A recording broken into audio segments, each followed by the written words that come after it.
इसमें बहुत ज़्यादा इम्पोर्टेंट मैसेज जो है, बहुत ज़्यादा इम्पोर्टेंट मैसेज जो मैंने 2 साल के कोविड के एक्सपीरियंस से चीज़ सीखी है, वो ये है कि हमें इन वबाओं को कंट्रोल करने में इंतहाई मुतवाज़न किस्म के इक़दामात उठाने चाहिए।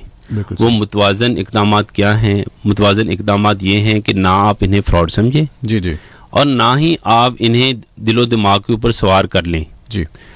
अगर आप एक बैलेंस तरीके से चलेंगे तो फिर आपकी ज़िंदगी बड़ी अच्छी तरीके से चलती रहेगी, बीमारियों के ऊपर कंट्रोल भी बड़ा अच्छा होगा। बिल्कुल कोविड में सबसे बड़ी प्रॉब्लम ही ये आई, बहुत सारे लोग जो इसे फ्रॉड कहते हैं वो बुनियादी तौर पर रद्द अमल के तौर पे इसे फ्रॉड बोल रहे होते हैं। उन्हें भी पता है कि बीमारी है, लोग मर रहे हैं, लेकिन रद्द अमल इसलिए होता है जब उनके मुंह से नवाला छीना जाता है या उन लोगों को बहुत ज़्यादा अनड्यू रेस्ट्रिक्शन का सामना करना पड़ता है, तो वो आम आदमी तंग आके बोलता है कि यार कहाँ कोरोना है? कोरोना तो हॉस्पिटल में है, सड़कों पे तो नहीं है ना।